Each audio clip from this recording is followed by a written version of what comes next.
جلدی سے ایاز کا ہاتھ پکڑ کر ایک طرف لے گیا جبکہ ہم سب گھر کی طرف چل دی۔ ابھی تھوڑی دور ہی گئے تھے کہ پیچھے سے موٹر سائیکل کا ہارن سنائی دیا، پھر ہمارے قریب رکتے ہوئے بولا، بیٹھو۔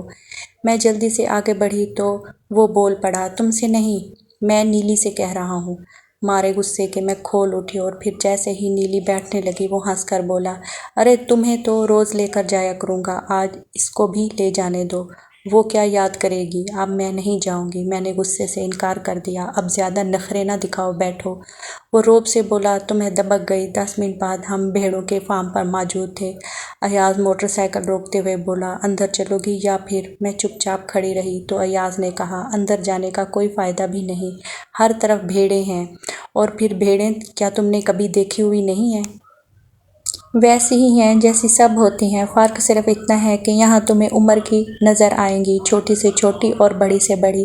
ویسے تمہاری مرضی، جو کہو، ہم تو حکم کے غلام ہیں۔ وہ میری طرف دیکھ کر مسکرایا اور میں سمجھ گئی وہ مجھے اندر لے جانے کے موڈ میں نہیں ہے، اس لیے کہا، ٹھیک ہے، گیٹ پر ہی سے واپس چلو، اور وہ مزید کوئی بات کیے بغیر مجھے گھر چھوڑ گیا۔ اندر آئی تو اماں اپنی پرانی سہیلیوں کے ساتھ خوش گپوں میں مصروف تھی۔ مجھے دیکھتے ہی نیلی، فرزانہ اور ندارت وغیرہ ہنسنے لگی تو مسرت نے پوچھا، دیکھ لیا فارم آپ نے؟ ہاں دیکھ لیا، میں نے برا سا منہ بنا کر کہا، لگتا ہے دور ہی سے دیکھ کر چھوڑ گئے ہیں بھائی۔ نیلی نے کتنی صحیح بات کی تھی، اندر جا کر مجھے لینا بھی کیا تھا، بہت بو تھی۔ میں نے کہا تو ماموں بولے، ارے میرے پاس ذرا دیر کو بھی تو میری بیٹی نہیں بیٹھی، کیا بات ہے؟ کچھ نہیں ماموں جان، وقت ہی نہیں، بھائی جان کی شادی کے بعد آؤں گی تو پھر خوب آپ کے پاس بیٹھوں گی، میں نے کہا اور کمرے میں آ گئی۔ اب مجھے تھکن ہو رہی تھی، صبح مسرت کی سہیلی کے گھر بھی گئی تھی، اب مجھے جمائیاں آ رہی تھی، اس لیے کمرے میں آتے ہی لیٹ گئی، مگر وہ سب بھی میرے کمرے میں آ گئی اور مجبوراً سونے کا پروگرام ملتوی کرنا پڑا۔ صبح ناشتے سے فارغ ہوتے ہی ہم جانے کے لیے تیار تھے، سارے گھر والے ہمیں دروازے پر چھوڑنے آئے جہاں ایاز گاڑی لیے کھڑا تھا۔ اماں بھابھیوں سے باقاعدہ گلے ملتے ہوئے کہہ رہی تھی، پورا 1 ہفتہ پہلے آنا، ایسا نہ ہو کہ عین وقت پر غیروں کی طرح چلی آؤ۔ ہاں تمہارے کرنے والے بہت کام ہیں۔ کام کے لیے ایاز جو آپ کے ساتھ جا رہا ہے، ماموں خالد نے کہا تو میں نے چونک کر ایاز کو دیکھا۔ میں تو سمجھی تھی وہ ہمیں فیصل آباد تک چھوڑنے جا رہا ہے، مگر وہ تو ہمارے ساتھ برج کلاں جا رہا ہے۔ بے ساختہ میرے چہرے پر مسکراہٹ پھیل گئی۔ ایاز جو مجھے دیکھ رہا تھا بولا، اب بیٹھ بھی چکو، اور میں پیچھے بیٹھی تو اماں بھی آ گئی اور اماں کے بیٹھتے ہی ایاز نے گاڑی آگے بڑھا دی۔ پھر گاؤں بہت پیچھے رہ گیا اور ہم آگے بڑھتے گئے۔ ایاز اور اماں کبھی کبھار کوئی بات کر لیتے تھے تو میں خاموش تھی۔ سانگلہ پہنچ کر اس نے پہلی بار گاڑی روکی۔ ہاں بھئی کچھ کھاؤ گی؟ میں سمجھی شاید وہ مجھ پر طنز کر رہا ہے، اس لیے صرف انکار کر دیا۔ میرا انکار سن کر وہ اماں کو دیکھتے ہوئے بولا، آپ نے سنا پھپھو، عائشہ کچھ نہیں کھائے گی، ویسے سانگلہ میں سموسے بہت مشہور ہیں۔ وہ جا کر لفافہ بھر کے لے آیا، 1 درجن تو ضرور ہوں گے۔ لفافہ مجھے پکڑا کر وہ اپنی سیٹ پر چلا گیا، پھر گاڑی آگے بڑھاتا ہوا بولا، ارے بھئی کھاؤ، سموسے تو گرم ہی اچھے لگتے ہیں، ایک مجھے دو اور پھپھو کو بھی دو۔ میں نے اس کی بات مان لی اور ہم سب کھانے میں مصروف ہو گئے۔ سموسہ کھانے کے کچھ دیر بعد ہی مجھے نیند آنے لگی تو میں سیٹ کی پشت پر سر ٹکا کر لیٹ گئی اور پھر میں واقعی سو گئی کہ جب نیند آتی ہے تو میں سب کچھ بھول جاتی ہوں، محبت، ایاز اور باقی سب کو۔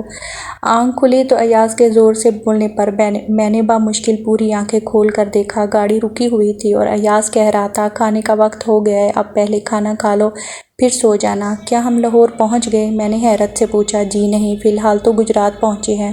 پھر اس نے نان کباب کا لفافہ میری طرف بڑھایا تو میں نے کہا، مجھے بھوک نہیں ہے۔ جانتا ہوں بھوک نہیں ہے، کیونکہ اگر تم صرف بھوک لگنے پر کھانا کھایا کرتی تو تمہارا وزن اتنا نہ ہوتا جو اب ہے، چلو اب اس کو کھا لو پھر سو جانا، اس نے بڑے پیار سے کہا، اور پھر جیسے ہی کھانے سے فارغ ہو کر آنکھیں بند کی تو وہ دھاڑا، خبردار جو اب میں نے تمہیں سوتے دیکھا۔ پھر اس نے گاڑی روک دی اور پلٹ کر بولا، آگے آ جاؤ، اور مجبوراً میں آگے والی سیٹ پر چلی آئی۔ میرے بیٹھتے اس نے گاڑی آگے بڑھا دی تو اماں بولی، میں ذرا لیٹ جاؤں، بیٹھے بیٹھے کمر تھک گئی ہے۔ اور لیٹنے کے کچھ دیر بعد ہی اماں کے خراٹے نشر ہونے لگے۔ ایاز نے مسکرا کر مجھے دیکھا، پھر میرا ہاتھ پکڑ کر زور سے دبایا۔ کیا کرتے ہو؟ میں نے کرہا کر کہا۔ ایاز نے ہاتھ چھوڑ دیا۔ اماں کے خراٹے ابھی بھی جاری تھے، جن کو سن کر مجھے بھی نیند آنے لگی تھی، مگر میں جاگنے کی پوری کوشش کر رہی تھی۔ ایک بار ذرا سی اونگ آئی تو ایاز نے غرا کر کہا، اگر تم نے سونے کی حماقت کی تو پھر دیکھنا، باتیں کرو میرے ساتھ، کتنا لمبا سفر ہے، مگر تمہاری موجودگی کے باوجود بھی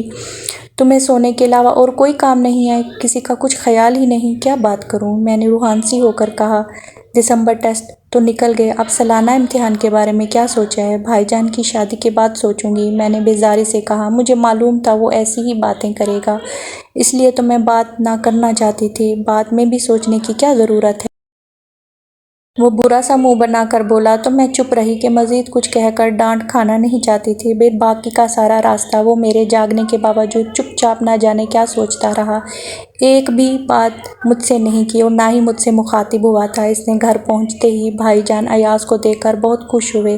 یار شکر ہے تو آ گیا، میں تو اکیلا بہت پریشان تھا اتنے سارے کام دیکھ کر، اگرچہ فیروز ادھر کے کام اور ادھر کے کام زیادہ دیکھ رہا تھا۔ بس تمہاری پریشانی کا سوچ کر ہی آیا ہوں، ایاز نے کہا، پھر ابا کو سلام کرتے ہوئے اس کے پاس ہی بیٹھ کر باتیں کرنے لگا، جبکہ اماں بھائی جان سے پوچھ رہی تھی کہ چچی کو ادھر بلا لیا تھا تو نے؟ اماں، چچی کی ضرورت ہی کیا تھی، کھانا کشور بنا دیتی تھی اور صفائی نوری کر دیتی تھی، ویسے بھی میں 2 دن گھر پر ہی رہا ہوں، سب ٹھیک رہا۔ اماں کوئی جواب دیے بغیر اندر چلی گئی، جبکہ میں نے کشور سے کہا، آج سے ڈھولک رکھیں گے، سب گھروں میں جا کر کہہ آؤ، اور دوسری بات سنتے ہی وہ چلی گئی تو میں بھی اپنے کمرے میں آ گئی۔ شادی سے 1 ہفتہ پہلے اماں کے سارے لوگ آ گئے تھے اور ان کے آتے ہی ہمارا گھر شادی کا گھر لگنے لگا تھا۔ پہلے دن تو سب نے آرام کیا اور دوسرے دن اماں تینوں ممانیوں کو ساتھ لے کر بری کے جوڑے ٹانکنے بیٹھ گئی۔ اس کام سے فارغ ہوئے تو ممانیاں دلہن دیکھنے چلی گئی۔ ہمارے یہاں تیل مہندی کی رسم بارات سے 5 دن پہلے ادا کی جاتی تھی اور اس رات ولیمے کے نام پر سارے گاؤں کو کھانا کھلا دیا جاتا تھا۔ تاہم ایک ولیمہ بعد میں بھی ہوتا تھا، یعنی بارات کے دوسرے دن، جس میں صرف رشتے دار شامل ہوتے تھے، سو ہم نے بھی ایسا ہی کیا تھا، جبکہ لڑکے کی مہندی صرف 1 رات پہلے ہوتی تھی۔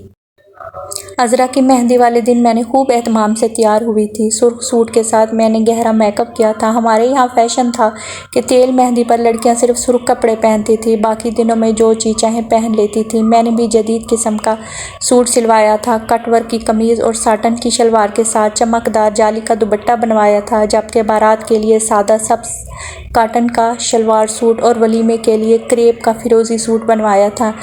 ان دونوں سوٹوں پر میں نے خود کشور اور نوری کے ساتھ مل کر گوٹا کناری لگایا تھا۔ تیار ہو کر میں بال کھلے چھوڑ دیے اور باہر چلی آئی۔ برآمدے میں بچھی چارپائیوں پر خاندان کی ساری عورتیں بیٹھی تھیں۔ میں ان کو سلام کرتے ہوئے صحن میں آئی کہ ایاز مجھے دیکھے کہ میں کتنی اچھی لگ رہی ہوں، لیکن وہاں میں نے جس ہستی کو دیکھا اپنی آنکھوں پر یقین نہ آیا۔ میں جلدی سے اس کی طرف بڑھی، تب ہی اس کی نظر مجھ پر پڑ گئی اور وہ مسکرا دیا۔ قدیر بھائی جان آپ اور یہاں؟ میں نے سلام کرتے ہوئے کہا۔ وہ بھی؟ میں نے سوچا بے شک بہن نے تو دعوت نہیں دی، پر مجھے جانا چاہیے۔ وہ میرے سلام کا جواب دیتے ہوئے پیار سے بولا تو سامنے سے آتے ہوئے بھائی جان نے پہلے پیار سے میری تعریف کی کہ میں آج بہت اچھی لگ رہی ہوں، پھر قدیر سے بولے، اس کو جانتے ہو یار؟ بہت اچھی طرح، یہ میری چھوٹی بہن عائشہ ہیں۔ قدیر نے محبت سے مجھے دیکھتے ہوئے کہا تو میں شرما کر دوسری طرف مڑ گئی، پھر اچانک چونک کر سامنے دیکھنے لگی۔ اس کی طرف کوئی نہ تھا۔ ایاز نیلی کے قریب کھڑا آہستہ آہستہ نہ جانے کیا کہہ رہا تھا۔ وہ شرماتے ہوئے مسکرا رہی تھی۔ مارے غصے اور دکھ کے میرا دل جل اٹھا۔ اسی وقت ایاز مڑا، مجھ پر نظر پڑتے ہی چونکا، ایک گہری نظر مجھ پر ڈالی، پھر آگے بڑھ گیا۔ میں نے نیلی کو دیکھا تو وہ بجائے شرمندہ ہونے کے ڈھٹائی کے ساتھ مسکرا کر بولی، ایاز کہہ رہا تھا آج میں بہت پیاری لگ رہی ہوں۔ وہ میرا جواب سنے بغیر آگے بڑھ گئی۔ میرا جی چاہا کپڑے پھاڑ دوں، میک اپ خراب کر دوں اور اپنے کمرے میں بند ہو جاؤں کہ جس کے لیے میں بن سنور کر آئی تھی وہ میری بجائے کسی اور کو دیکھ رہا تھا، مگر میں ایسا نہ کر سکی۔ آج میرے بھائی کی خوشی تھی۔ میں اماں کے پاس چلی آئی تو اماں نے کہا، لڑکیوں چلنے کی تیاری کرو، اب اور کتنی دیر کرو گی؟ اچھا اماں، میں نے کہا۔ پھر جانے کا ہنگامہ شروع ہو گیا۔ سب کے جانے کے بعد میں باہر نکلی تو ایاز قدیر اور بھائی جان کے پاس کھڑا ہنس ہنس کر باتیں کر رہا تھا۔